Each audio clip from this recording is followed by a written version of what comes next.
Donc, tout le monde vous écoute certainement. Nous avons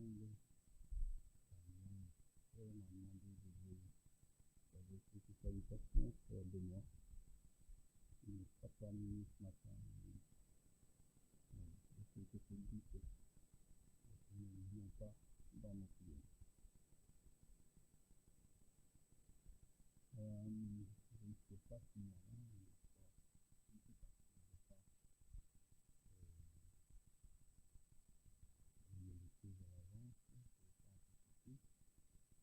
il y en a qui n'ont pas encore été baptisés et qui souhaitent l'être, nous passer. Parce qu'on a été demandé un baptême, on doit se faire remplir la piscine. C'est bien d'expliquer. Donc, quelqu'un, oui, quelqu'un.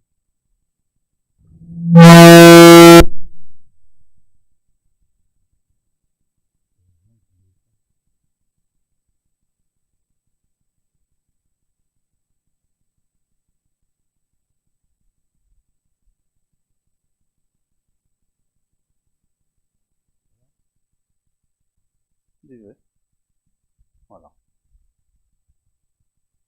Donc, si quelqu'un désirerait se faire baptiser, qu'il me fasse signe, parce que j'ai eu une demande d'un baptême, c'est quelqu'un qui ne vient pas ici. On ne peut pas refuser le baptême à quelqu'un qui demande, qu'il vienne à l'assemblée ou qu'il ne vienne pas dans cette assemblée-ci. Bon, dans son assemblée, apparemment, le pasteur ne fait pas les baptêmes, je ne sais pas pourquoi. Aussi, nous procéderons au baptême. C'est une chose. Autre chose, je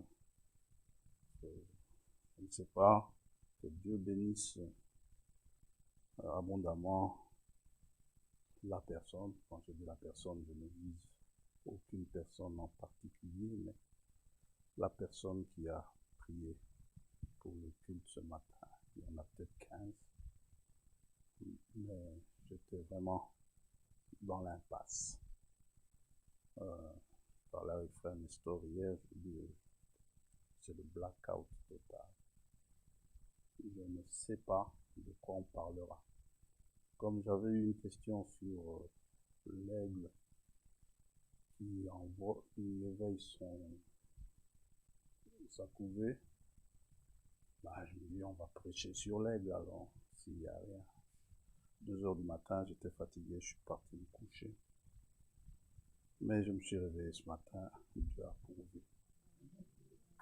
Ce qui fait que je crois que la personne, en tout cas celui ou celle-là qui a prié, c'est que c'est pour lui ou pour elle. Et Dieu connaît ses enfants. Et ça me réjouit parce que ça me donne aussi beaucoup de crainte et je sais qu'il y a, comme je dis toujours, au moins, à part moi bien sûr, un enfant de Dieu dans l'assemblée. Un ou une. Un et une. Pas de problème. Voilà. Cela est dit.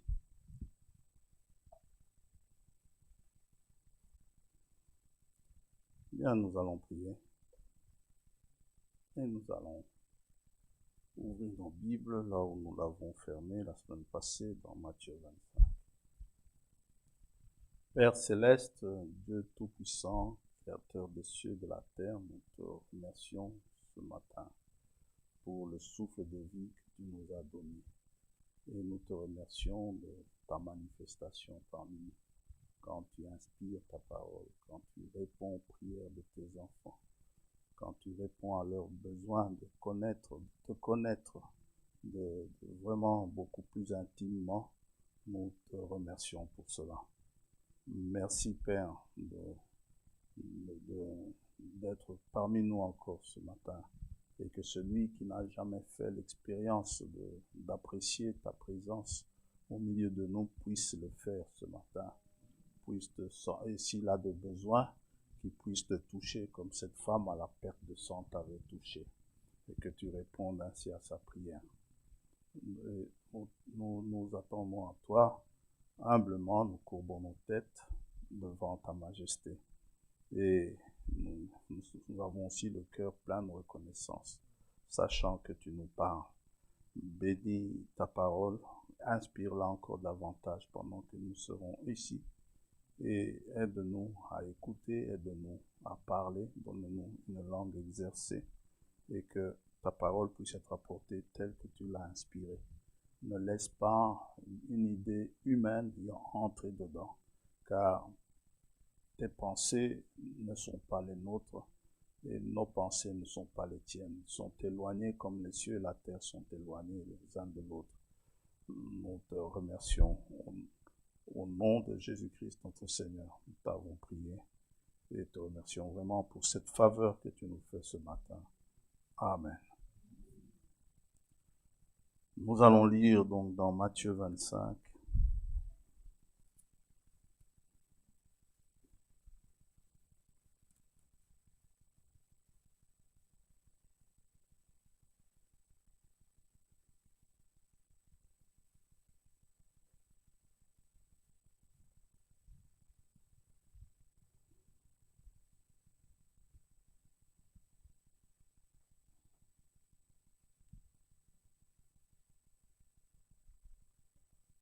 Les 5 premiers versets. Alors le royaume des cieux sera semblable à 10 vierges, qui, ayant pris leurs lampes, allèrent à la rencontre de l'époux. 5 d'entre elles étaient folles, et 5 sages. Les folles, en prenant leurs lampes, ne prirent point d'huile avec elles, mais les sages prirent avec leurs lampes de l'huile dans des vases. C'est ce qui faisait la différence. Comme l'époux tardait, toutes s'assoupirent et s'endormirent. Amen.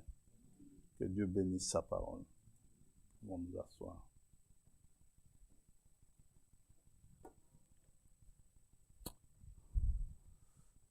L'apôtre Paul dit aux Corinthiens, je crois que c'est 2 Corinthiens 11, il leur dit que je vous ai fiancé comme une vierge pure. Je vous ai fiancé à Christ comme une vierge pure. C'est ainsi que nous, lorsque nous lisons cette parabole des vierges, nous nous sentons concernés. N'est-ce pas? Dans 2 Corinthiens 11, Paul dit ceci: « Oh, si vous pouviez supporter de ma part un peu de folie. Mais oui, supportez-moi, car je suis jaloux de vous d'une jalousie de Dieu, parce que je vous ai fiancé à un seul époux pour vous présenter à Christ comme une vierge pure. » Et nous y sommes donc, et ces 10 vierges, n'est-ce pas, 10, c'est toute une congrégation, n'est-ce pas, toute une communauté qui se retrouve parmi les 10. Maintenant, il y en a 5 folles, il y en a 5 vierges, 5 sages, pardon. Jésus sait pourquoi il a dit 5 et 5. Amen. Si c'était 8 et 2, il aurait dit 8 et 2. Amen. Mais il dit 5, 5, c'est la réalité des choses. Alors, elles ont pris leurs lampes. Elles en avaient besoin, il faisait nuit. Avant la découverte de l'électricité, n'est-ce pas, et même du pétrole, puisqu'il y avait des lampes à pétrole, des lampes électriques, des lampes à pétrole, on utilisait de l'huile pour allumer les lampes. Ça va? C'était avant qu'on ne découvre le pétrole. Le pétrole existait, mais on ne l'avait pas encore découvert. L'homme n'a rien créé, l'homme ne fait que découvrir ce que Dieu a créé. Amen. Et on utilisait donc des lampes à huile. Ce qui veut dire aussi l'électricité aussi existait, mais ils n'avaient pas encore découvert l'électricité. Amen. Alors, quand les lampes étaient pleines d'huile, quand le réservoir de la lampe était plein d'huile, eh bien, la mèche qu'on allumait apportait une flamme fixe, une belle flamme, une flamme ferme, n'est-ce pas, qui illuminait bien l'endroit que l'on voulait illuminer. Tant qu'on était à la maison, ça posait pas de problème, ça pose pas de problème. Mais une fois qu'on devait sortir, il n'y avait pas de lampe de rue à cette époque-là, c'est la nuit, il n'y avait pas de lampes, de la lumière suffisante venant des maisons pour plus ou moins éclairer l'endroit où on marchait, il fallait sortir avec sa lampe. Et si on allait loin, on avait intérêt à faire de sorte que l'huile, qu'il y ait assez de réservoir, assez d'huile dans le réservoir. Ça va? C'est comme quand vous allez, on a donné l'exemple la semaine passée, vous allez loin en voiture, vous avez intérêt à regarder quand même votre jauge, votre réservoir.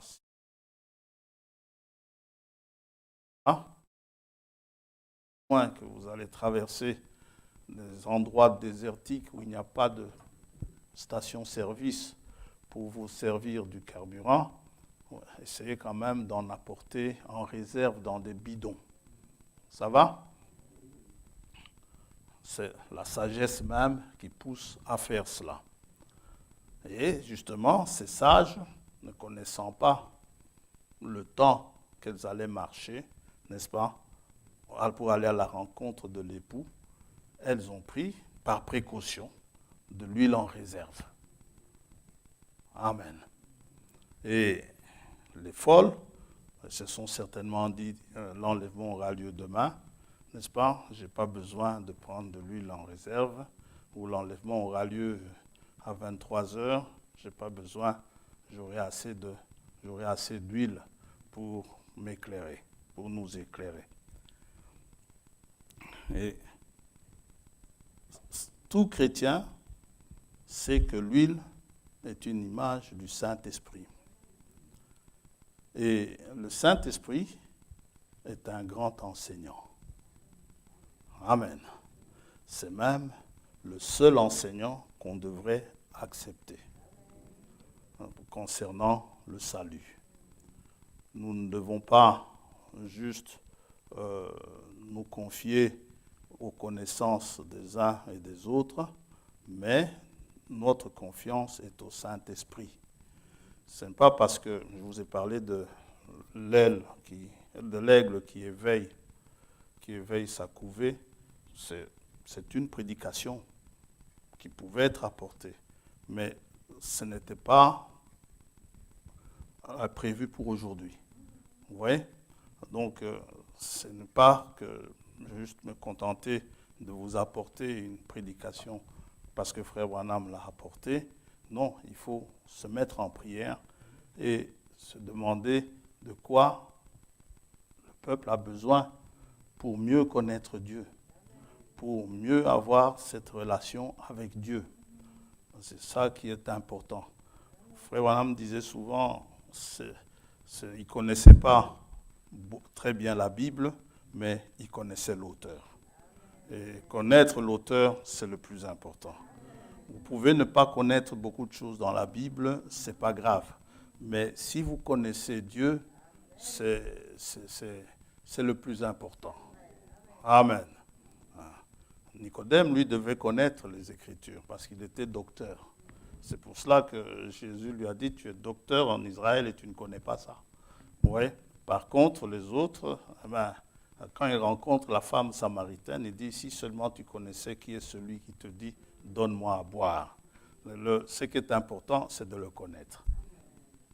Et quand vous le connaissez bien, il y a une chose qui est certaine, vous ne craindrez rien.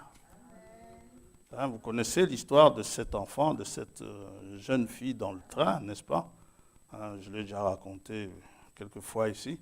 Cette jeune fille dans le train, pendant une nuit d'orage, le train dévalait à grande vitesse, au milieu des tonnerres et des éclairs, la nuit dévalait une colline à grande vitesse où les gens qui étaient à l'intérieur du train, les voyageurs, avaient peur que le train ne déraille. Et ils avaient tous peur. Et il y en a qui se mettaient à prier. Vous savez, il y a quelque chose dans les voyages. Quand je suis parti au Maroc, là où j'étais assis, j'ai vu, à l'aller et au retour, j'ai vu ça. C'était des personnes différentes, mais j'ai vu ça. Vous voyez, ces musulmans qui allaient chez eux, qui étaient assis, là dans l'avion, à peine assis, ils se mettaient déjà à prier. Parce que bon, l'avion,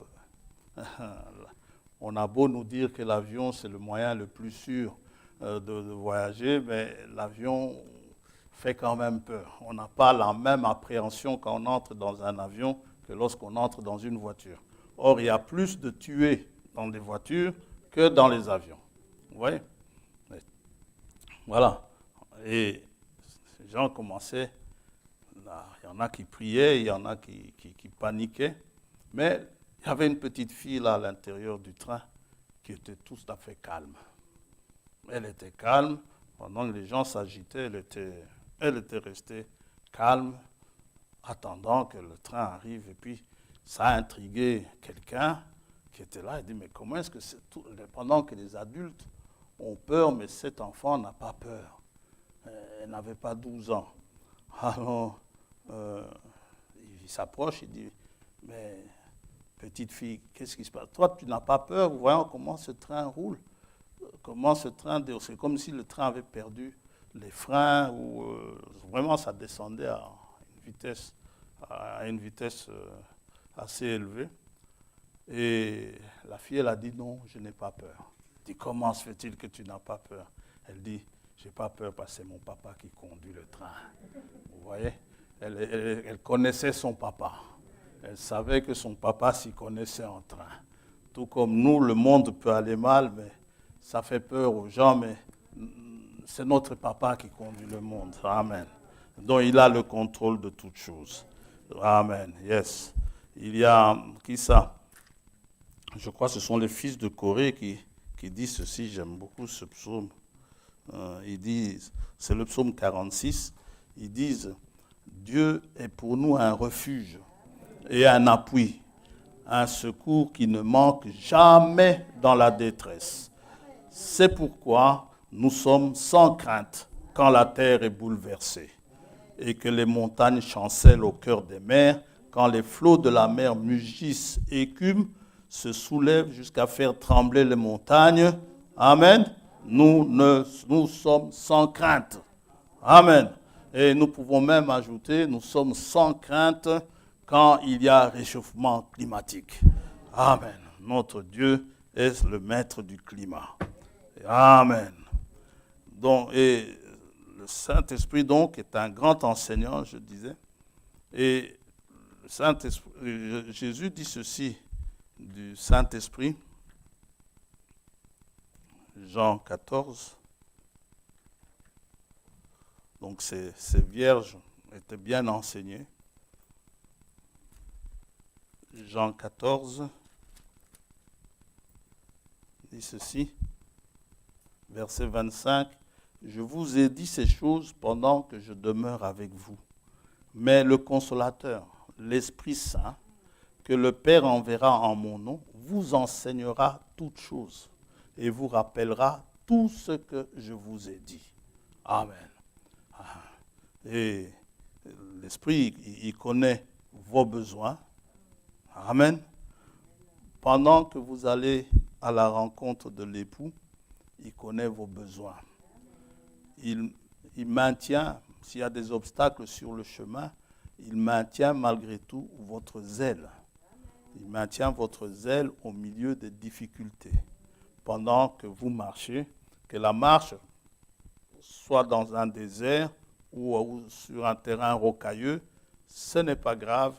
Le Saint-Esprit maintient votre zèle. Le zèle, dans Éphésiens 6, est typifié par les chaussures. Mettez à vos pieds comme chaussure le zèle que donne l'évangile de paix. N'est-ce pas?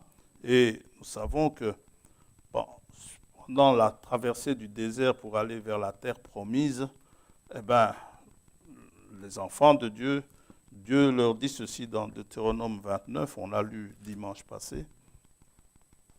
Il dit, Deutéronome 29, verset 4, « Mais jusqu'à ce jour, l'Éternel ne vous a pas donné un cœur pour comprendre. » Donc, quand ils ont traversé, ils sont arrivés, dans Deutéronome, c'est quand ils sont arrivés juste avant de traverser. Ils avaient la terre promise en vue. L'Éternel ne vous a pas donné un cœur pour comprendre, des yeux pour voir, des oreilles pour entendre. Il dit, je t'ai conduit pendant 40 années dans le désert. Tes vêtements ne se sont point usés sur toi. Tu as gardé ta tunique malgré le désert. La tunique, les vêtements de justice, n'est-ce pas? Et ton soulier ne s'est point usé à ton pied. Malgré les difficultés du désert, le zèle y était toujours. Un chrétien, véritable chrétien, je dois enlever le mot véritable parce qu'un chrétien, ça reste un véritable. Voilà. Un chrétien, son zèle, quelles que soient les circonstances, son zèle, il peut être triste, comme disait le frère vendredi, ça lui arrive, il a ses sentiments, c'est certain, il a ses émotions, c'est certain, il pleure, il rit, il peut se mettre en colère, il y a tout ça, mais son zèle pour Dieu ne diminue pas, ne s'use pas. Quitte à louer Dieu en pleurant, il le louera en pleurant. Amen. C'est ça. Donc il dit, et ton soulier ne s'est point usé à ton pied. Et vous n'avez point mangé de pain, et vous n'avez bu ni vin ni liqueur forte, afin que vous connaissiez que je suis l'Éternel, votre Dieu. Dieu tient à ce que son peuple le connaisse. Il tient à ça. Ça va? Et pendant votre cheminement, pendant votre marche, le Saint-Esprit sait de quoi vous avez besoin. Il sait de quel genre de chaussures vous avez besoin. Amen. Ne faites pas comme certains qui, c'est surtout chez les dames, ça arrive aussi chez les messieurs, vous savez. J'ai déjà vu ça. Où ils ont dépensé beaucoup d'argent pour s'acheter des chaussures qui leur ont flashé dans les yeux, n'est-ce pas? Ces chaussures-là, ils les voulaient à tout prix. Eh bien, au moment de les porter, ces chaussures-là font mal. Sortant de la maison, elles sortent avec les chaussures et au moment où, pendant toute la période où elle doit porter ça, si c'est dans une fête, pendant toute la fête, c'est quelqu'un qui va mordre sur sa chic pendant toute la fête. Et une fois que la fête est quasi terminée, vous voyez des gens avec leurs chaussures en main. Ils se promènent maintenant pieds nus parce que ça fait mal. Non, le Saint-Esprit fera de sorte que les chaussures que vous portez soient des chaussures qui conviennent à toutes les circonstances que vous aurez à traverser. Ça va? Et chez les messieurs, ça arrive aussi quand ça fait vraiment mal. Vous verrez, ils enlèvent les chaussures. Ils le font souvent discrètement. Mais ils ont mal. Ils ont pris des chaussures qui ne conviennent pas au moment où ils les ont portées. Bon, mais ça, c'est dans le naturel. Dans le spirituel, nous devons seulement reconnaître que le Saint-Esprit, il connaît nos besoins. Dans Romains 8, non seulement il connaît nos besoins, mais il prie pour nous. Parce que quand nous sommes des enfants, nous ne savons pas très bien comment prier. C'est comme un bébé, n'est-ce pas? Il ne sait pas comment demander. Alors, sa seule manière de demander, c'est pleurer. Il a faim, il pleure. Il a mal, il pleure. Il a soif, il pleure. Le bébé, c'est sa façon de s'exprimer, il pleure. Un peu comme le peuple d'Israël dans le désert, ils avaient faim, ils pleuraient, n'est-ce pas? Ils avaient soif, ils pleuraient. Les serpents les mordaient, ils pleuraient. Ils pleuraient à tout moment. À un moment donné, Moïse, qui qui était chaque fois entre eux et Dieu, Moïse, à un moment donné, il en a eu assez. Moïse a dit, oh, qu'est-ce que tu m'as fait, Seigneur, reprends-moi. Ça en était trop. Il ne pouvait pas rester tranquille chez lui 10 minutes. Moïse, on a soif. Moïse, on a faim. Moïse, est-ce qu'en Égypte, il n'y avait pas de sépulture? Oui.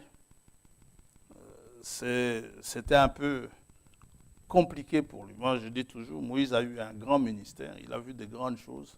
Mais sincèrement, si je dois choisir, si Dieu me demande de choisir entre mon travail et celui de Moïse, je choisirai le mien.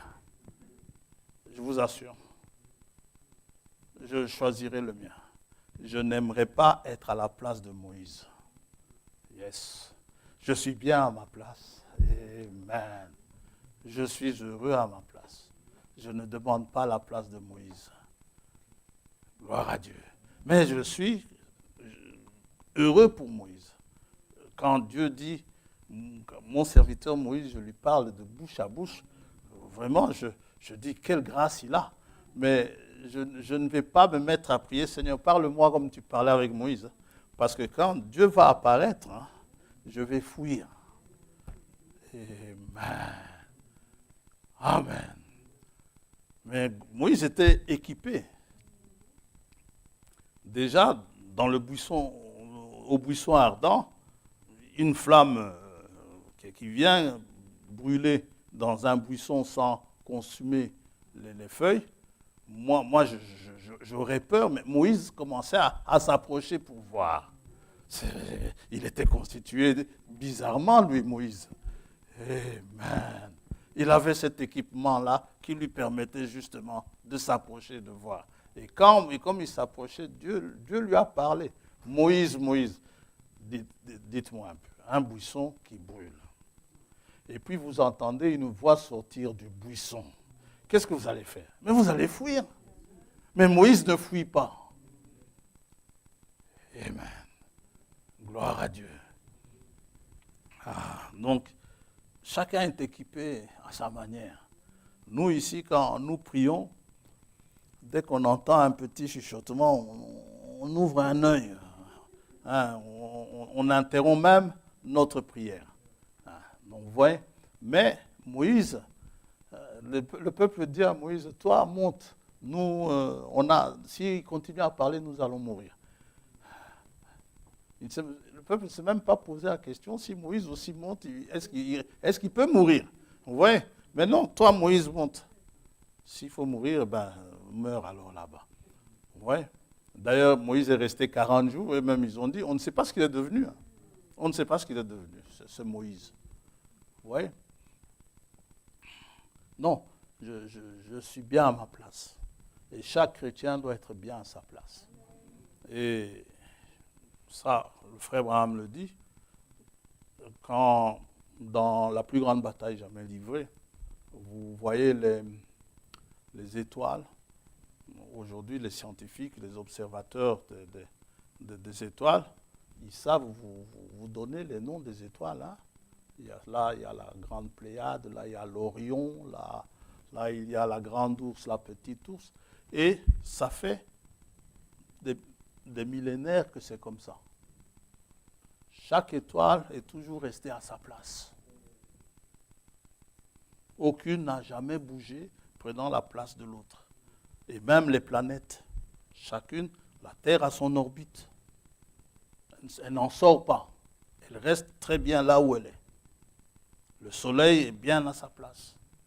Et frère William dit, toute l'armée céleste là-bas est à sa place. Celui qui sort souvent de sa place, c'est l'homme. Et c'est là où beaucoup de choses ne vont pas. Vous voyez? Alors, pour ceux qui veulent imiter les Moïse et parfois même aussi les Branham, moi je leur dis bonne chance. Donc, mais même si nous ne croyons pas en la chance. Ouais. Non mais, imaginez-vous, vous êtes quelque part Et puis vous êtes dans une cabane, vous entendez des pas. Quelqu'un qui vient, imposant, et il vous parle. Et le frère qui dit à notre frère qui dit, frère, quand tu le verras encore, demande-lui un peu, dit frère, quand il vient, vous n'avez pas le temps de lui demander quoi que ce soit. Dieu est Dieu. Dieu est grand. Notre Dieu, nous savons qu'il est grand. Nous ne sommes pas, que Dieu me pardonne si je dis une méchanceté, mais ce n'est pas dans le but d'être méchant. Vous savez, le Dieu de ceux d'en face, ils disent il est grand. Eux, ils disent qu'il est grand. Mais quand ils disent qu'il est grand, leur Dieu est incapable de se défendre lui-même. Ce sont eux qui doivent défendre leur Dieu en s'habillant de bombes. Non. Notre Dieu dit, il y aura des blasphémateurs. Laissez-les blasphémer, je m'en charge moi-même. Il dit, je viendrai moi-même. Eux, dès que tu blasphèmes leur Dieu, dès que quelqu'un blasphème, il ne faut pas blasphémer. Nous ne sommes pas des blasphémateurs. Même si il n'est pas Dieu. Eux, dès que quelqu'un dit du mal de leur, et même de leur prophète, allez, ils mettent des bombes. Mais non, ça ne marche pas comme ça. C'est plutôt notre Dieu qui nous défend quand on dit du mal de nous. Ah ouais. Gloire à Dieu. Ah oui. Bien. Dans Romains 8, 26, nous lisons de même aussi, l'Esprit nous aide dans notre faiblesse, car nous ne savons pas ce qui convient de demander dans nos prières. Mais l'Esprit lui-même intercède par des soupirs inexprimables, et celui qui sonde les cœurs connaît la pensée de l'Esprit, parce que c'est selon Dieu qu'il intercède en faveur des saints. Et nous avons vu également, mais ça nous avons vu il y a 2 semaines, c'est Dieu qui fait croître. Pour arriver à la maturité spirituelle, pour avoir notre croissance spirituelle, c'est Dieu qui nous fait grandir, qui nous fait croître. Comme Paul donne l'exemple de la plante que vous semez, n'est-ce pas? Il dit, Paul a semé, j'ai semé, Apollos a arrosé. Lorsque vous semez une plante, vous venez, vous arrosez, ou quelqu'un d'autre vient arroser, vous n'avez plus rien d'autre à faire qu'à attendre. Quand la plante va germer, vous n'êtes pas intervenu dans la germination. C'est Dieu qui l'a fait germer. C'est une loi divine. Et puis vous allez continuer à arroser, si vous voulez. Eh bien, vous allez dormir, vous revenez, vous voyez, chaque jour la plante grandit. C'est Dieu qui fait ça. Amen. Gloire à Dieu. Et Dieu, pendant qu'il fait croître, donc, il ne le fait pas n'importe comment, en nous gâtant, n'est-ce pas? En faisant de nous des enfants gâtés. Non, non. Il s'occupe de son peuple, pareil à l'aigle qui éveille sa couvée. N'est-ce pas? Donc, il ne nous laisse pas pendant longtemps dans un nid douillet. Continuer chaque fois à nous donner la manne. Non. Il arrive un jour, lorsque nous entrons dans le pays promis, n'est-ce pas, où nous mangeons du fruit du pays. Amen. Et dans Deutéronome 32, ça on ne l'a pas lu, mais il dit ceci, verset 11, « Pareil à l'aigle qui éveille sa couvée, voltige sur ses petits, déploie ses ailes, les prend, les porte sur ses plumes. L'Éternel seul a conduit son peuple. » C'est lui qui a conduit son peuple. Donc, les eaux de Mara, c'est lui. Ça va? Le rocher d'Horeb, c'est lui. C'est lui qui a conduit son peuple par là.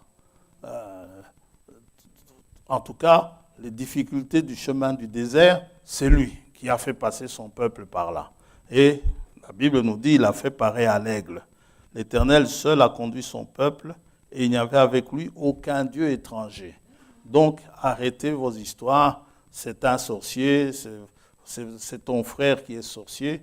Je dis ça parce que, bon, pour le moment, malheureusement, nous sommes à un deuil où ils m'ont demandé de tenir un culte, tout simplement parce qu'ils ne veulent pas du pasteur de la défunte.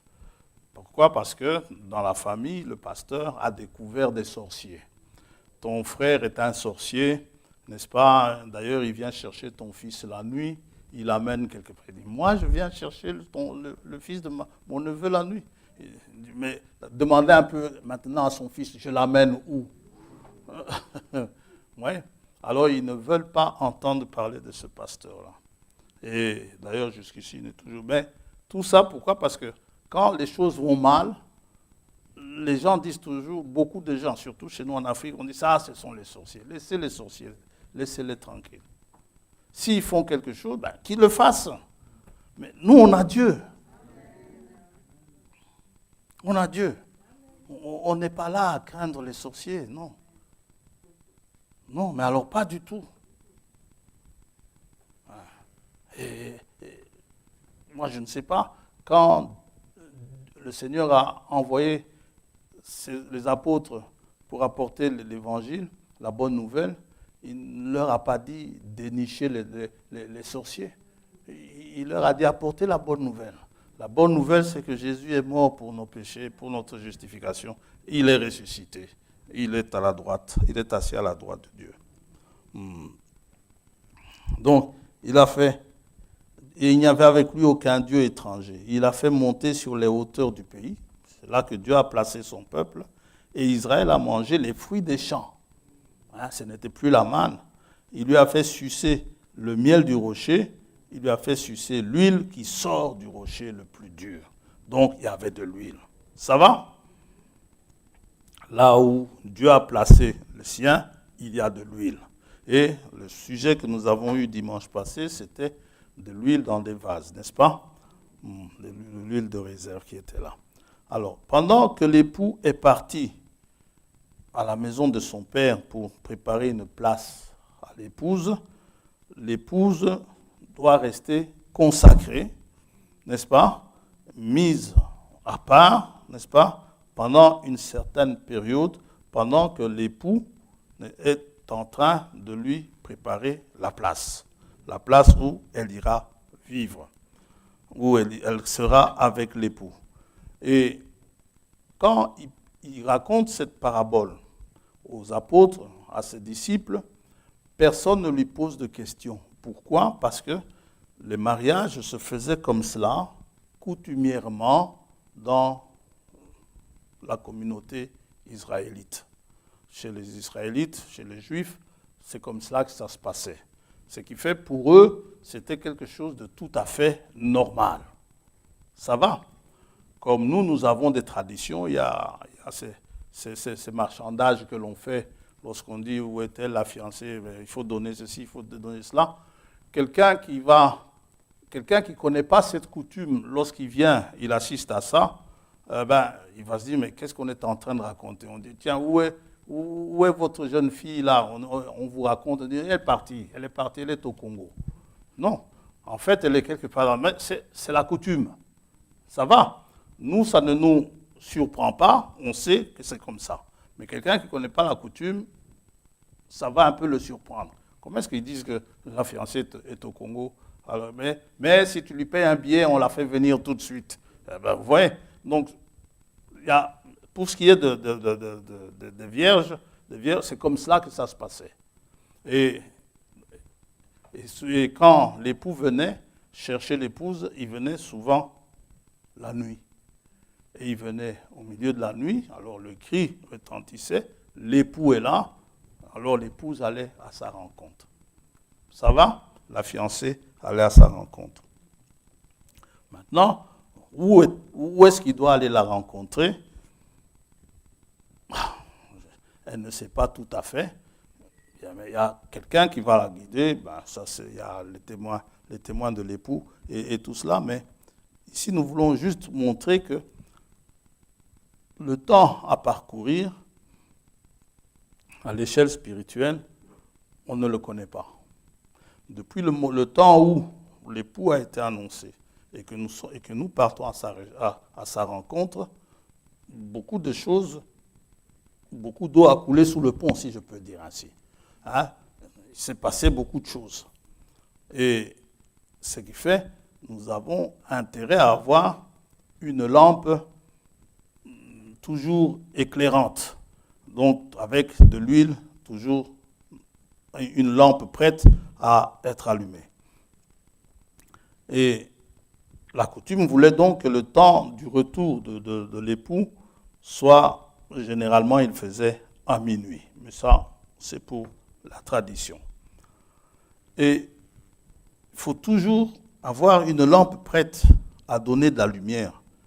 Parce que nous avons lu cela. Les vierges, elles se sont endormies à un moment donné, jusqu'à ce que le cri retentisse. Voici l'époux. Alors, donc, nécessité toujours d'avoir cette lampe prête à donner de la lumière. Donc, bien entretenue, il ne faut pas qu'elle soit encrassée, n'est-ce pas? Sinon, ça va donner beaucoup de fumée. Mais une mèche bien propre, prête à être allumée. Et la lampe doit être remplie de fioul, doit être remplie d'huile. Alors, Paul nous dit comment faire. Et nous l'avons lu dimanche passé.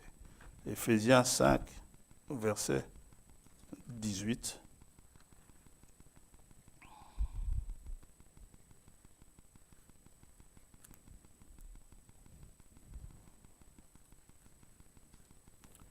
Il dit, ne vous enivrez pas de vin. C'est de la débauche. Et quand on est en pleine débauche, nous devons savoir une chose, l'esprit est attristé. Et vendredi, nous avons longuement parlé avec mon frère Tombo sur rempli de l'esprit ou baptême de l'esprit. Quand il faudra le dire, on le dira. J'ai pensé à un moment donné, soit je presse sur l'aigle, soit sur ça, puisque ce sont un peu des questions que j'ai reçues. Mais, vous savez, l'onction qu'on reçoit, tout le monde peut être oint. Il y a dans Ésaïe 45, vous allez voir, il y a un roi païen qui a été oint. Dieu l'appelle son oint. Cyrus. Je crois Nebuchadnezzar aussi à un moment donné. Il a été oint. On est oint, Aaron, on le oignait avant qu'il n'aille faire son service. Il devait être oint. Et chacun, lorsque nous avons un service à accomplir, nous devons être oints pour cela, conduits par l'Esprit. Jésus est oint. C'est le oint. Christ, ça veut dire le oint. Le Messie, ça veut dire le oint. C'est la même chose. Et Christ, ça vient du grec. Messie, ça vient de l'hébreu Mashiach.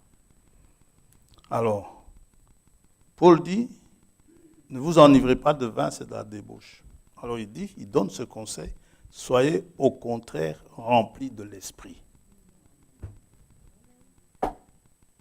Alors, frère Paul, comment faire pour être rempli de l'esprit? Il dit, entretenez-vous par des psaumes,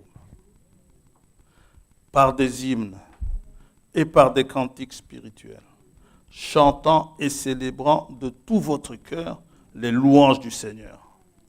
Rendez continuellement grâce à Dieu le Père pour toutes choses, les bonnes et les mauvaises. Au nom de notre Seigneur Jésus-Christ, vous soumettant les uns aux autres dans la crainte de Christ. Ça va? Et les sages l'ont bien compris. C'est comme cela qu'elles avaient souvent de l'huile en réserve. Ça va? Selon ce que nous savons, c'est que les Éphésiens, c'était des frères vraiment baptisés de l'Esprit Saint. Bon, mais il y avait encore des buveurs parmi eux qui s'enivraient. Vous voyez? Jésus a encore dit, donc on revient dans Matthieu 25.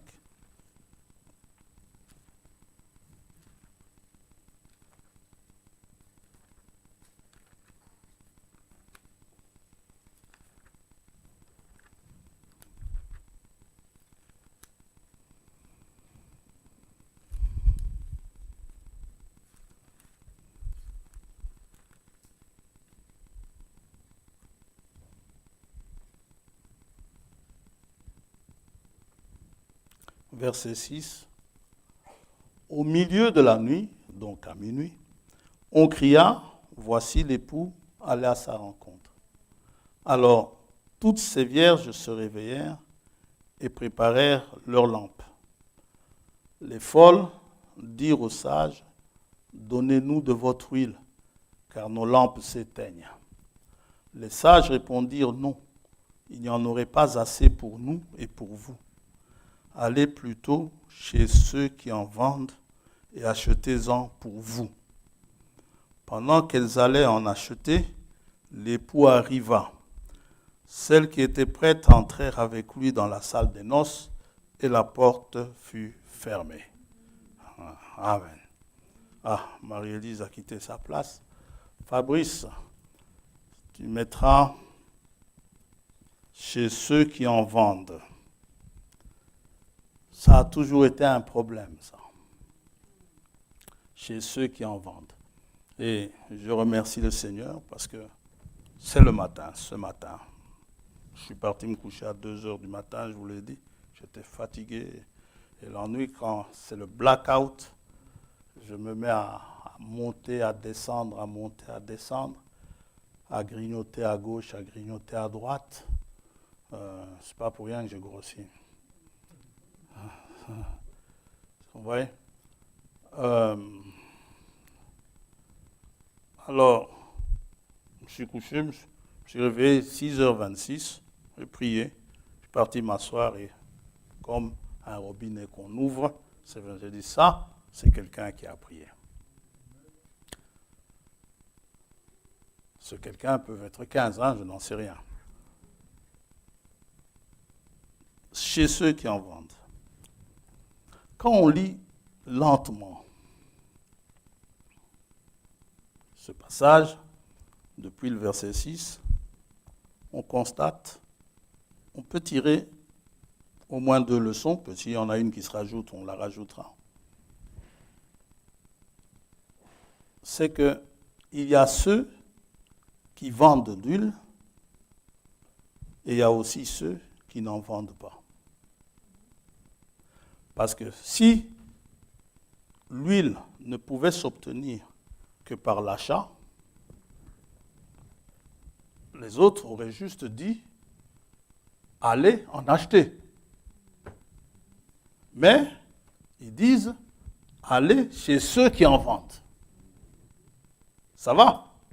Si on vous dit « allez chez ceux qui en vendent », c'est qu'il est connu qu'il y en avait qui en vendaient.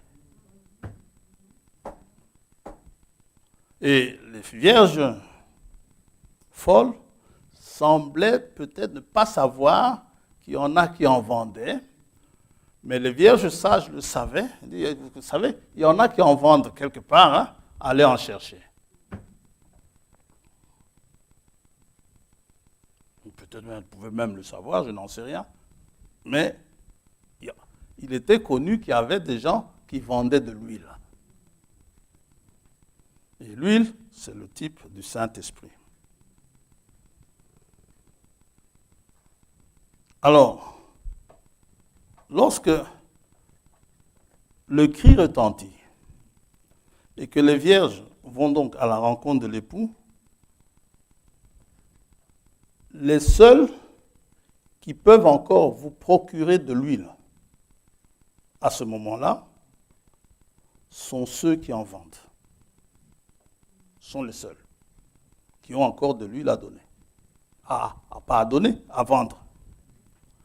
Tandis que les vierges sages avaient déjà fait leur réserve avant. Elles ont obtenu cette huile-là bien avant. Elles ne se sont pas préoccupées de ceux qui en vendent, elles en ont eu. Et alors, ceux qui n'en vendent pas, où sont-ils? Parce que nous savons une chose, nous savons que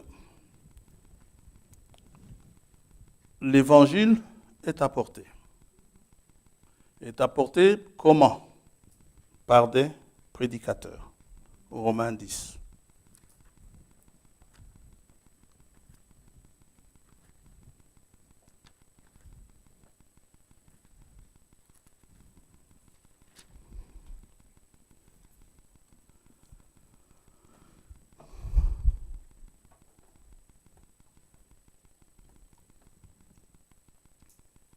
Verset 8.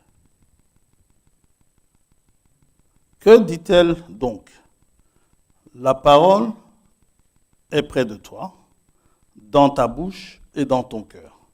Or, c'est la parole de la foi que nous prêchons.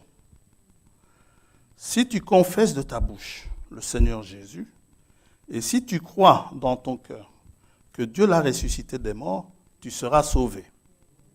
Car c'est en croyant du cœur qu'on parvient à la justice.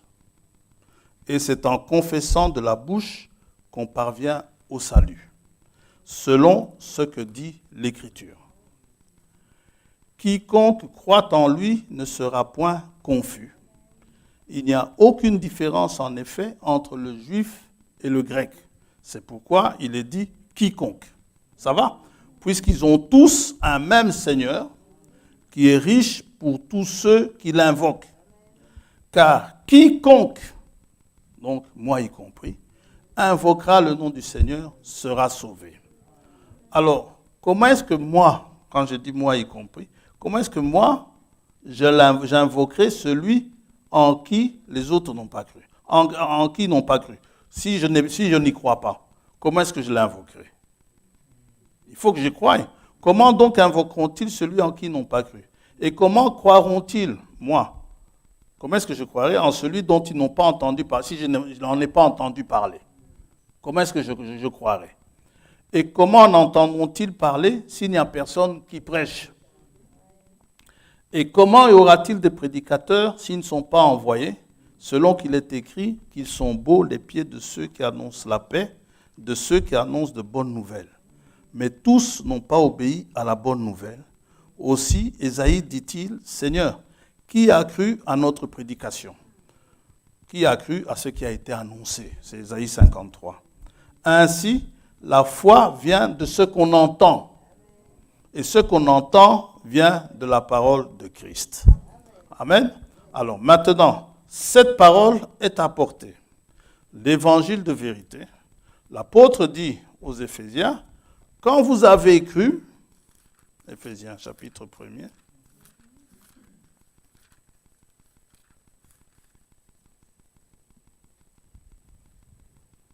en Christ donc, verset 13, en lui, vous aussi,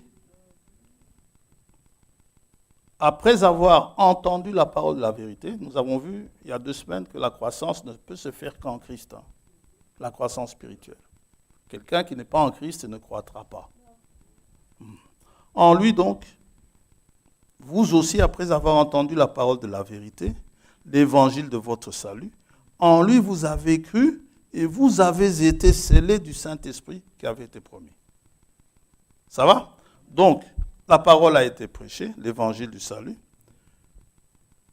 Comme il y a eu prédication, qu'est-ce qui a suivi après? La foi est venue. La foi vient de ce qu'on entend, de ce qu'on entend la parole de Dieu. Et l'apôtre, toujours Paul, il le dit aux Galates aussi, Galates chapitre 3,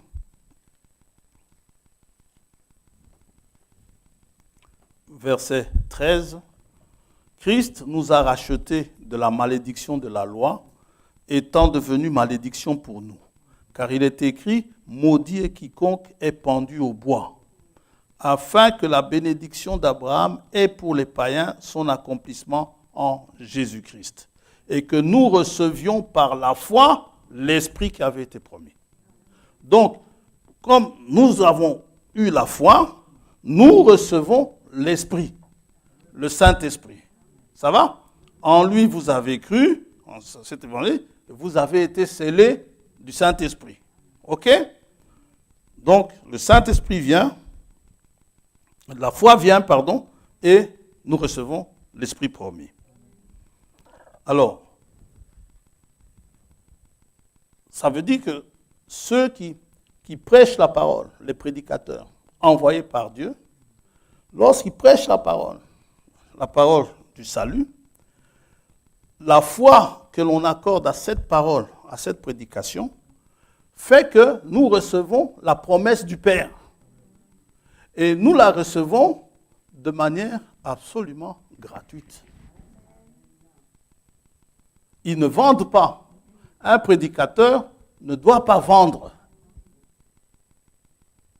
Alors, ces prédicateurs-là qui n'ont pas vendu, pendant qu'ils allaient à la rencontre de l'époux, où étaient-ils? Où sont-ils? Oui. Et Paul nous dit ceci, en ce qui le concerne en tout cas, et les Corinthiens. Il dit ceci dans 1 Corinthiens 15. Évidemment, cela va de soi que c'est pour nous que ces choses ont été écrites, donc ça nous concerne aussi. Il dit ceci, verset 51, « Voici, je vous dis un mystère. Nous ne mourrons pas tous. » Vous avez bien noté le « nous ». Il ne dit pas « vous ne mourrez pas tous ». Il dit « nous ne mourrons pas tous, mais tous, nous serons changés. Vous les Corinthiens et moi Paul, nous serons changés. En un instant, en un clin d'œil, à la dernière trompette. La trompette sonnera et les morts ressusciteront incorruptibles et nous, moi Paul y compris, nous serons changés. Amen. 1 Thessaloniciens 4, connaissons ça.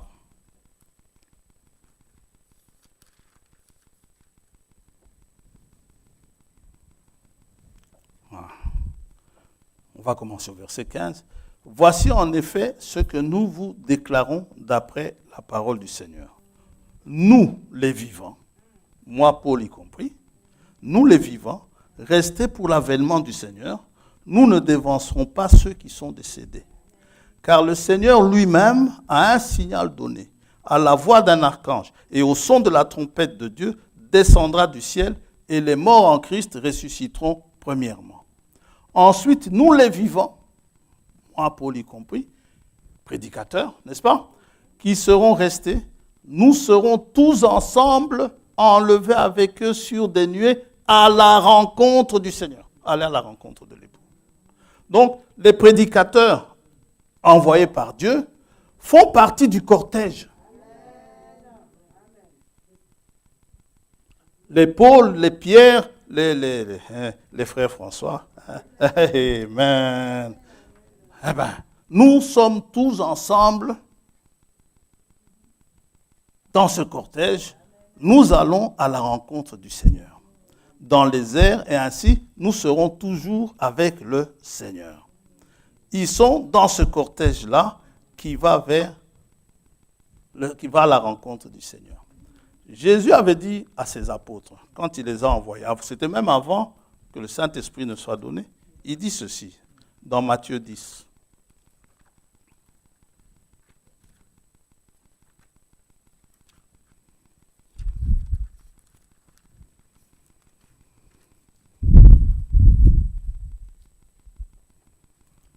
On va sauter les noms qu'on donne. Matthieu, Philippe, Barthélemy, Thomas, Matthieu, publicain Jacques, Thaddée, Cananite. Bon, verset 5.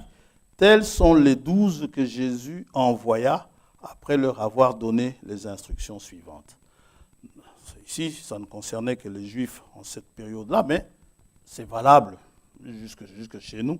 Il dit, n'allez pas vers les païens. À l'époque, nous n'étions pas encore concernés, mais plus tard, il va se tourner vers les païens. N'allez pas vers les païens et n'entrez pas dans les villes de Samaritains. Allez plutôt vers les brebis perdues de la maison d'Israël.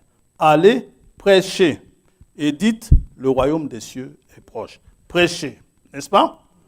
guérissez les malades, ressuscitez les morts, purifiez les lépreux, chassez les démons.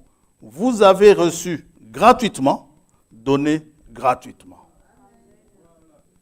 Amen. Ne donnez ni or, ni argent, ni monnaie dans vos ceintures. Ne prenez ni or, ni argent, ni monnaie dans vos ceintures, ni sac pour le voyage, ni 2 tuniques, ni souliers, Dieu s'en charge. Amen. Ni bâton, car l'ouvrier mérite sa nourriture. Déjà, dans l'Ancien Testament, l'Éternel, Jéhovah, il disait à son peuple, dans Ésaïe 55,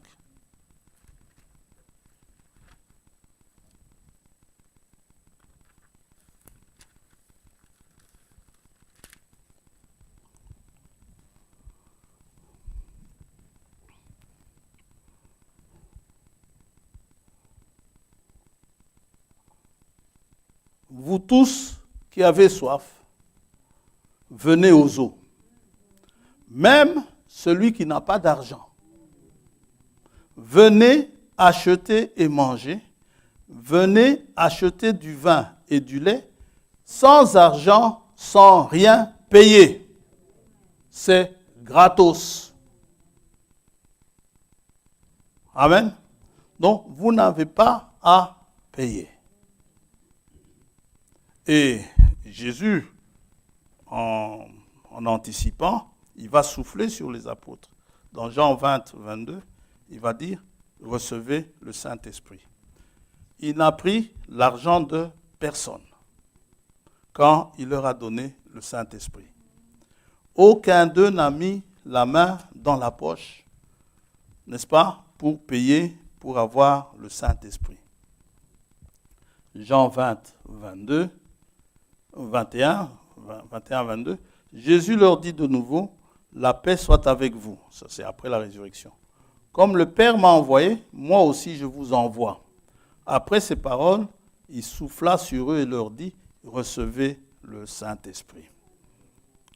Et ils l'ont reçu gratuitement à la Pentecôte. Et plus tard, ils vont apporter la parole et prier pour les gens. Ils vont le faire absolument gratuitement. Ça va? Paul va être frappé sur le chemin, sur la route de Damas.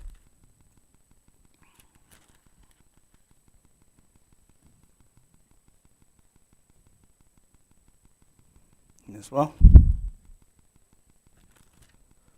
Et le Seigneur va le rencontrer. D'abord, nous savons ce qui s'est passé sur la route de Damas, n'est-ce pas? Il va être frappé, il va tomber de son cheval. Hein? Au verset 5, acte 9, il répondit, « Qui es-tu, Seigneur ?» Et le Seigneur dit, « Je suis Jésus que tu persécutes. Il te serait dur de regimber contre les aiguillons. » Bon. Verset 9, il resta 3 jours sans voir, et il ne mangea ni ne but. Or, il y avait à Damas un disciple, nommé Ananias, qui avait déjà reçu, lui. Le Seigneur lui dit dans une vision, « Ananias ?»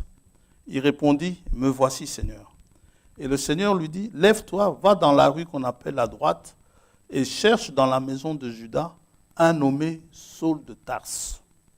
Car il prie, et il a vu en vision un homme du nom d'Ananias, donc toi, qui entrait et qui lui imposait les mains afin qu'il recouvre la vue. Ananias répondit, « Seigneur, j'ai appris de plusieurs personnes tous les maux que cet homme a fait à tes saints dans Jérusalem. Et il a ici des pouvoirs de la part des principaux sacrificateurs pour lier tous ceux qui invoquent ton nom. » Mais le Seigneur lui dit, « Va, car cet homme est un instrument que j'ai choisi pour porter mon nom devant les nations, devant les rois et devant les fils d'Israël. Et je lui montrerai tout ce qu'il doit souffrir pour mon nom. » Ananias sortit, et lorsqu'il fut arrivé dans la maison, il imposa les mains à Saul en disant, « Saul, mon frère, le Seigneur Jésus, qui t'est apparu sur le chemin par lequel tu venais m'a envoyé pour que tu recouvres la vue et que tu sois rempli du Saint-Esprit. Ça fait 500 €. Non. Vous savez, s'il y a une chose d'incompréhensible, c'est lorsqu'on se pose la question, comment est-ce que des hommes et des femmes qui se disent croyants en arrivent à acheter, pour ainsi dire, des promesses tout à fait gratuites que Dieu a données. C'est quelque chose que je n'ai jamais compris. Même si je sais que Dieu répond à vos prières et que pour que vous puissiez prier pour moi, il faut que je paye, je ne viendrai pas chez vous. Je ne viendrai pas. Même si vous avez des prières exaucées, c'est votre affaire.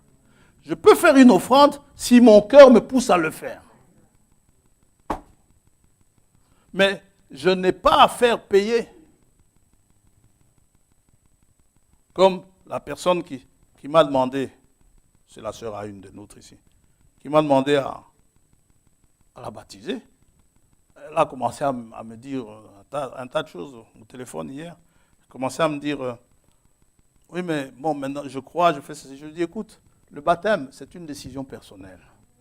Je ne te passerai pas un examen pour voir si tu peux te faire baptiser ou pas. Si tu veux te baptiser, moi j'ai l'ordre de te baptiser. C'est tout. La seule chose que je ne comprends pas, c'est que ton pasteur ne le fasse pas. C'est tout. Donc, ce n'est pas du tout un problème pour moi. Et vous n'avez pas à dire à quelqu'un, tu veux que je te baptise, c'est 1 000 €. C'est 1 000 €. Non. Même pas 1 €. Dites amen à ça. Ah, mais c'est nous qui allons recevoir, comment dirais-je, la facture d'eau ici parce qu'on va remplir la piscine gonflable. Ben, si c'est un enfant de Dieu, Dieu pourvoira pour la facture d'eau. Vous n'avez pas à lui faire payer l'eau qu'on va utiliser pour la baptiser. Yes. Gloire à Dieu. Ce sont des choses que je ne comprends pas. Ah, nous sommes en train de rembourser l'argent qui a servi à construire le baptistère. Dieu pourvoira pour l'argent. Si quelqu'un veut faire une offrande, il la fera. Si quelqu'un ne se sent pas poussé à le faire, il ne le fera pas. Amen. Vous savez, il arrive parfois comme ça, ce n'est pas pour vous inciter à le faire. J'ai reçu un coup de fil il n'y a pas longtemps. Frère François, j'ai à cœur de te donner une enveloppe. J'ai dit, frère, Dieu te bénisse pour ça, mais il dit non, j'ai vraiment à cœur. Envoie-moi ton numéro de compte. Ça alors, que Dieu le bénisse. Le frère n'est pas là, c'est pour ça que je le dis. Sinon, il serait embêté. J'ai déjà reçu aussi d'une sœur qui m'a amené une enveloppe. Elle me dit, voilà, ce n'est pas mon superflu, ce n'est pas, mais j'avais vraiment envie de te donner. Mais c'est touchant. Mais nous ne sommes pas là pour ça. C'est que Dieu lui a mis à cœur de donner. Dieu la bénisse richement. Que Dieu vous bénisse. À vous tous, je sais que si vous avez les moyens de donner, vous donnerez. Amen. Gloire à Dieu. Mais cette histoire moi, ça me gêne. Prendre une bassine, commencer à la circuler, et puis regarder la bassine si elle est pleine, en vous demandant de ne pas mettre de la monnaie, de ne mettre que des billets, il y a quelque chose qui ne va pas. Il y a quelque chose qui ne va pas. Donc, vous avez reçu gratuitement, donné gratuitement. Donc, acte 20, nous étions là. Acte 8, pardon. Et aussitôt, verset 20, aussitôt, Saul prêcha dans les synagogues que Jésus est le Fils de Dieu. Et par son ministère, beaucoup de gens vont recevoir le Saint-Esprit. Amen. Ils auront leur huile. Tout ce qu'ils avaient à faire, c'était de prêcher. Ananias, que nous venons de lire, a imposé gratuitement les mains à Paul, sur ordre divin. Ça va? Maintenant, à côté de ceux-là qui vendent, où il faut leur acheter un 4x4, et ils n'ont pas honte de le dire. Un ministre de l'Évangile doit avoir un 4x4. C'est écrit où?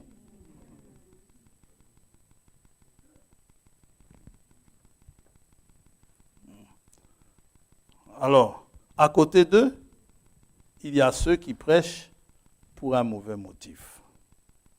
À côté de ceux qui prêchent gratuitement, il y en a d'autres qui prêchent pour un mauvais motif.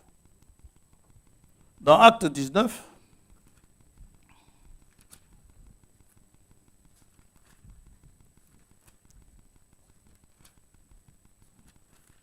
nous lisons ceci.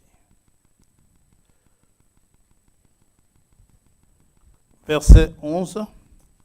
Et Dieu faisait des miracles extraordinaires par les mains de Paul, au point qu'on appliquait sur les malades des linges ou des mouchoirs qui avaient touché son corps, et les maladies les quittaient et les esprits malins sortaient. Quelques exorcistes, vous savez, pour faire de l'exorcisme, il faut payer. Ah ouais. Quelques exorcistes juifs ambulants essayèrent d'invoquer sur ceux qui avaient des esprits malins le nom du Seigneur Jésus en disant « Je vous conjure par Jésus que Paul prêche ». Ceux qui faisaient cela étaient 7 fils de Séva, juifs, l'un des principaux sacrificateurs. L'esprit malin leur répondit « Je connais Jésus et je sais qui est Paul. Mais vous, qui êtes-vous » Et l'homme dans lequel était l'esprit malin s'élança sur eux, se rendit maître de 2 d'entre eux et les maltraita, de telle sorte qu'ils s'enfuirent de cette maison nus et blessés. Satan n'a pas pitié. Quand il peut vous humilier, il va vous humilier. Et pourtant, c'était de ses serviteurs à lui. Mais il les a quand même humiliés. Vous voyez? Il ne fait pas bon de servir Satan. Amen. Philippiens. Paul dit aux Philippiens.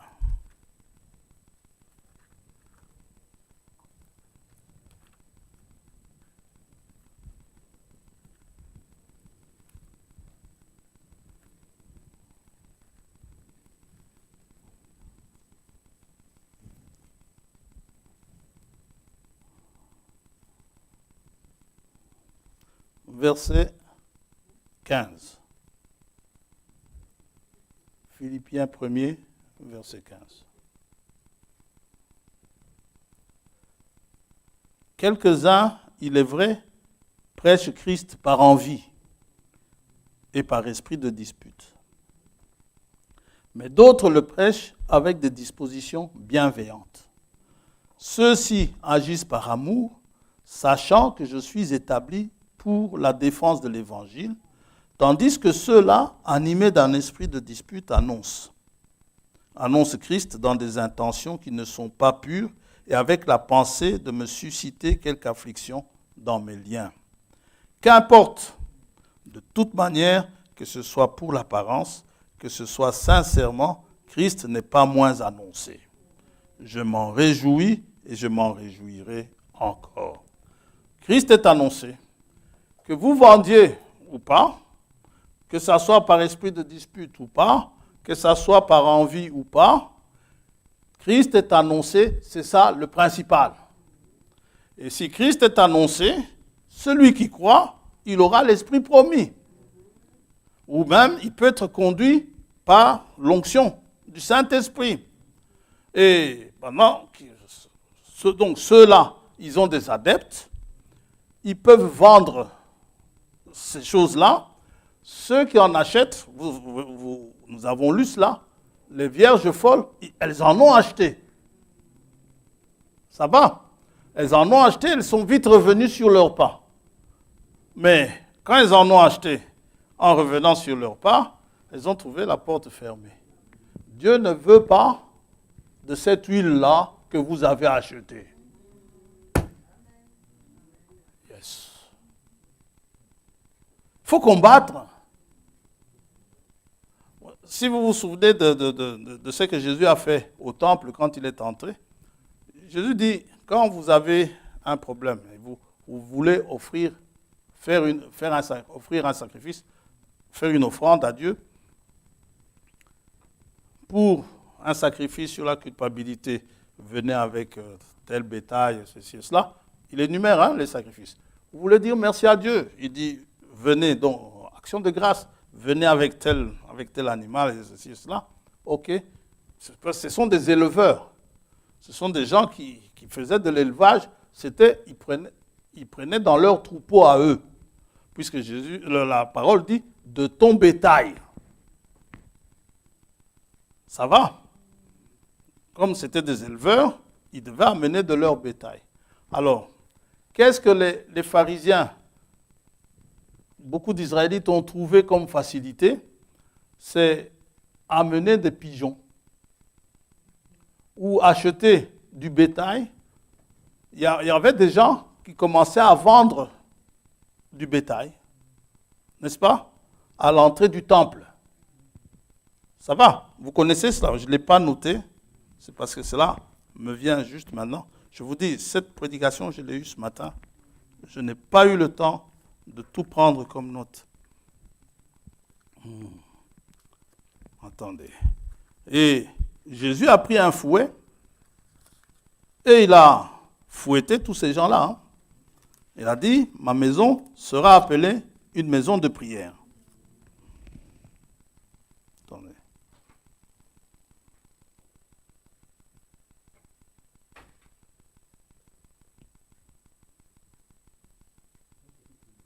Combien? Jean chapitre 2. Merci mon frère.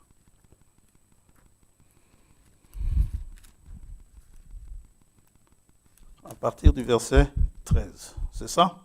Oui. La Pâque des Juifs était proche. Et Jésus monta à Jérusalem. Il trouva dans le temple les vendeurs de bœufs, de brebis et de pigeons et les changeurs assis. Dieu dit, il faut que ça soit un sacrifice. Mais eux, ils ont tellement d'argent que, et en plus, ils aiment tellement leurs bêtes à eux, ils ne veulent pas prendre de leur troupeau. Surtout que Dieu leur a interdit de prendre un troupeau, un animal qui a des défauts. Il faut que l'animal soit sans défaut. Si c'était avec défaut, c'est sûr que c'est celui qu'on choisirait le premier pour l'amener en sacrifice. Alors, ce qui fait au temple, il y en a qui vendaient des bœufs, des brebis, des pigeons et aussi ceux qui changeaient l'argent. Donc, quand vous ne vouliez pas toucher à votre bétail, vous aviez de l'argent, vous alliez au temple pour offrir un sacrifice, disons d'action de grâce. Vous achetez un bœuf, comme il est demandé, un bœuf, donc vous achetez un taureau, et voilà, et puis vous venez avec le taureau chez le sacrificateur pour le sacrifier. Ça, Dieu n'en veut pas. Il faut que ça soit un sacrifice. Pas quelque chose que vous achetez comme ça à la légère. Et il y en a d'autres qui vendaient des pigeons, c'était les moins chers, pour les plus radins. Ouais. Ayant fait un fouet avec des cordes, il les chassa tous du temple, ainsi que les brebis et les bœufs. Il n'en voulait pas. Il dispersa la monnaie des changeurs et renversa les tables. Et il dit aux vendeurs de pigeons, ôtez cela d'ici, ne faites pas de la maison de mon père une maison de trafic. Ça va? Donc, il y a ceux qui vendent, et ceux qui ne vendent pas. Ceux qui ne vendent pas, ce sont ceux que Dieu a envoyés. Ils sont enseignés qu'ils ont reçu gratuitement et qu'ils doivent donner gratuitement. Si la personne est au Luxembourg et qu'elle a besoin de prière, vous n'allez pas lui faire payer votre carburant si vous allez prier pour elle là-bas. Vous y allez, Dieu pourvoira. Ça va? Et une fois que la prière est faite, après avoir bien causé avec votre frère ou avec votre soeur ou je ne sais pas qui vous êtes allé voir, ne traînez pas les pieds, n'est-ce pas, pour que la personne comprenne que je lui donne quand même quelque chose. Ça n'a rien à voir, ce quelque chose. Ne donnez pas. Si vous voulez donner, donnez pour autre chose. Ça va? Mais pas en échange de... Non. Le don qu'une personne reçoit, si c'est pour prier pour les malades, il a reçu ce don gratuitement.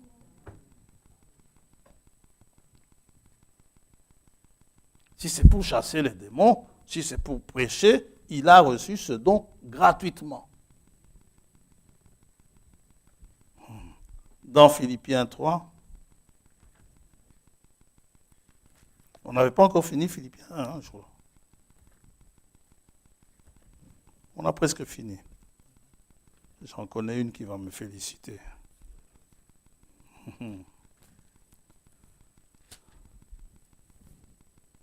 Verset 15. D'abord, Philippiens 1, verset 15. On a tout lu, jusqu'au 18. Philippiens 3.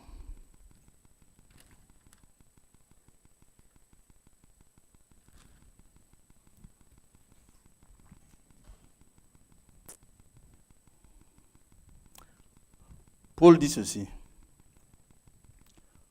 au verset 8. Et même je regarde toute chose comme une perte à cause de l'excellence de la connaissance de Jésus-Christ, mon Seigneur, pour lequel j'ai renoncé à tout.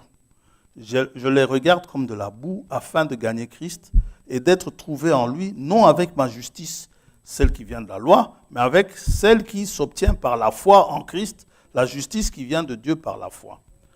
Paul, il dit ceci, ainsi je connaîtrai Christ et la puissance de sa résurrection et la communion de ses souffrances en devenant conforme à lui dans sa mort pour parvenir, si je puis, à la résurrection d'entre les morts. C'était son but. C'est pourquoi quand il parle de la résurrection, il dit, tous ceux, donc les morts en Christ ressusciteront, il est concerné.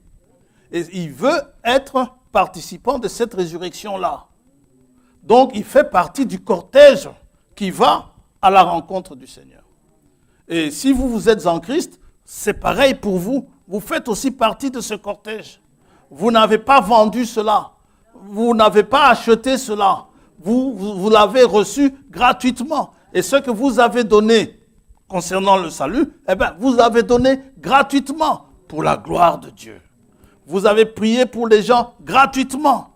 Quelqu'un qui était en difficulté, vous avez prié pour lui gratuitement. Amen. Non pas pour qu'il vous donne de l'argent, non pas pour qu'il vous donne une enveloppe, mais vous avez prié pour lui par amour. Vous l'aimez. C'est ça. C'est pour cela que vous avez prié pour lui. Et vous faites partie de ce cortège-là qui va à la rencontre du Seigneur. Amen. Donc il dit, ce n'est pas que j'ai déjà remporté le prix ou que j'ai déjà atteint la perfection, donc la maturité spirituelle, mais je cours pour tâcher de le saisir, puisque moi aussi j'ai été saisi par Jésus-Christ. Frère, je ne pense pas l'avoir saisi, mais je fais une chose. Oubliant ce qui est en arrière et me portant vers ce qui est en avant, je cours vers le but pour remporter le prix de la vocation céleste de Dieu en Jésus-Christ. Aux Corinthiens, il dit, je traite durement mon corps afin qu'après avoir prêché aux autres, je ne sois pas rejeté. Donc lui, il se battait pour faire partie de ce cortège-là. Les autres, ceux qui en vendent, eux, le cortège-là, ce n'était pas leur affaire. Ils n'y étaient pas. ils sont restés ailleurs. Ils sont restés. Leur problème, c'est de s'enrichir ici sur la terre. Ceux qui vendent. Hein? Et ils ont... Ce qui est incompréhensible, ils ont des assemblées pleines. Pleines. Vous ici, vous remplissez la salle grâce aux enfants. Amen. Gloire à Dieu. S'il n'y avait pas d'enfants, la salle serait vide presque. Ou disons pas vide, à moitié pleine. Amen.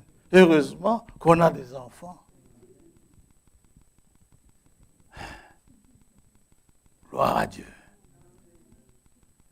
Et quand vous voyez tout cet argent que ces gens-là sortent, vous vous posez la question, mais chez nous, c'est donné gratuitement, ils n'ont rien à payer, mais ils ne veulent pas venir chez nous. Ils veulent là où c'est payant. Yes. Et le salut est gratuit. C'est une faveur que Dieu nous fait. Donc, ceux qui en vendent ne font pas partie du cortège. Enfin, on n'a pas encore fini. Nous tous donc, qui sommes des hommes faits, ayons cette même pensée. Et si vous êtes en quelque point d'un autre avis, Dieu vous éclairera aussi là-dessus. Seulement, au point où nous sommes parvenus, marchons d'un même pas. Soyez tous mes imitateurs, frères, et portez le regard sur ceux qui marchent selon le modèle que vous avez en nous, car il en est plusieurs qui marchent en ennemis de la croix de Christ. Je vous en ai souvent parlé, et j'en parle maintenant encore en pleurant. Leur fin sera la perdition. Ils ont pour Dieu leur ventre. Ils mettent leur gloire dans ce qui fait leur honte. Ils ne pensent qu'aux choses de la terre. Eux, l'enlèvement, ce n'est pas leur problème. Leur problème, c'est le 4x4 qui va s'offrir, la maison qu'il va bâtir, et ainsi de suite, tout ce qu'il peut avoir. Ouais. Et ces vierges folles, donc, elles sont parties trouver cela, acheter l'huile chez ces vendeurs d'huile. Ils en ont acheté. Et est-ce que vous croyez que les vendeurs d'huile vont les accompagner? Jamais. Comment est-ce que vous êtes nombreuses là à venir acheter de l'huile comme ça? Qu'est-ce qui se passe? Ben, il se fait que l'époux est là. On doit y aller. Eh bien, l'huile, la voici pour aller là-bas. Eux, ils n'y vont pas. Hein? Eux, ils n'y vont pas. D'ailleurs, eux, la venue de Christ, ça les dérange. Parce que c'est la fin de leur business. Amen. Tandis que des gens comme Paul, comme vous, comme moi, eh bien, nous, c'est glorieux, c'est la joie. Une joie immense. Oh! Mais cette huile-là qu'elles ont achetée ne les a pas aidés du tout. Ceux qui en vendent. Oui, nous ne sommes pas des acheteurs de ces choses. Nous recevons selon la promesse, selon ce que Dieu a dit. Amen. Que Dieu vous bénisse. Esther, ça va? Regarde l'heure. Hein? Tu as regardé l'heure? Hein? Ok. Dieu te bénisse. Amen. Ah oui. Alors justement, ça m'arrange, frère Léon est là. Je voudrais remettre la traduction à Lingala. Ça vous arrange? Oui. Hein? On va trouver une place pour le frère. Alors, ça, j'en parle pour ceux qui mettent le micro. Comme ça évitera aussi au frère Tombo de prendre plusieurs notes parfois. Je crois parfois il doit utiliser du papier. Je dis ça comme ça.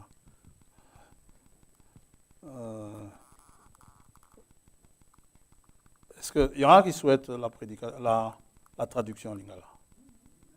Ok, ça va, d'accord. Frère Léon est là, on va en parler, puis on va voir avec les micros, on va voir avec les techniciens. Que le Seigneur vous bénisse. Nous allons prier. Prions, que chacun prie. Il y a ceux qui veulent de cet enlèvement, de cette rencontre. Et il y a ceux qui veulent, il y a ceux qui vendent cela, qui proposent cela comme un produit à acheter, et il y a ceux qui proposent cela comme promesse du Dieu vivant. Et en Christ, toutes les promesses sont oui, amen. En Christ. Dieu ne refuse rien en Christ. À Christ en tout cas. Prions le Seigneur. Prions.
Père Céleste, Dieu Tout-Puissant, nous te remercions pour toutes ces bonnes choses que tu nous donnes et que tu nous donnes gratuitement.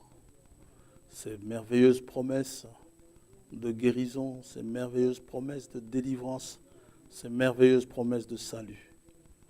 Nous t'en sommes infiniment reconnaissants. Bénis ta parole, Seigneur. Oh, fasse qu'elle soit apportée par des hommes appelés par toi. Oh, ceux qui ont été à l'école du Saint-Esprit et qui peuvent apporter l'évangile du salut.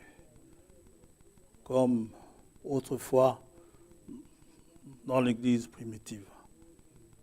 Fasse que tu sois aussi réel que tu ne l'étais dans l'église primitive. Oh Dieu, que tu le sois aussi pour nous ce matin. Que nous soyons conscients de ta présence parmi nous.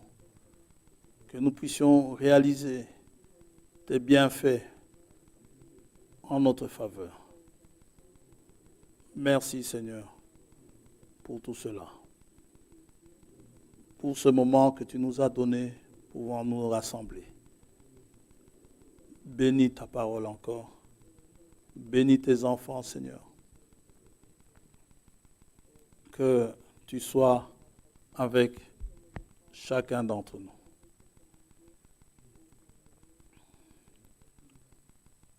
Que ton nom soit loué. Puisses-tu toi-même nous éclairer pendant que le jour décline, pendant que le soir tombe, pendant que la nuit devient noire. Aide-nous que nos lampes restent allumées pour que nous puissions éclairer notre sentier pendant que nous venons à ta rencontre. Merci pour la grâce que tu nous as faite. Merci pour ce jour où tu as encore pourvu d'une parole qui nous enseigne. Nous te demandons de nous assister si tu tardes à venir, d'être avec nous.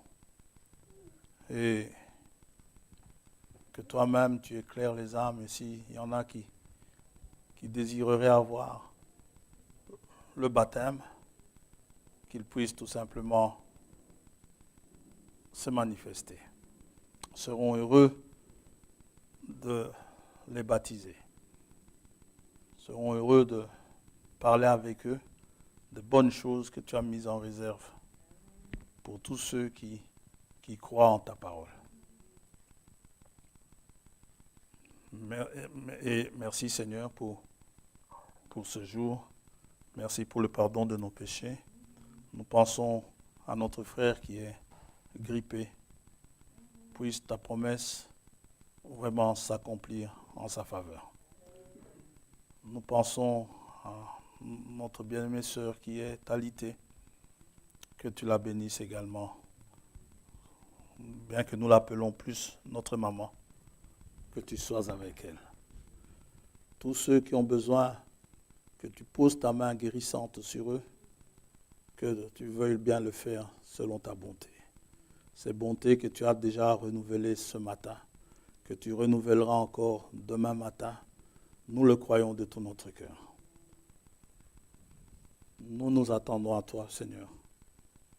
Et c'est dans le précieux nom du Seigneur et Sauveur Jésus-Christ que nous t'avons adressé notre prière. Amen. Amen. Seigneur vous bénisse. Nous avons fini pour aujourd'hui.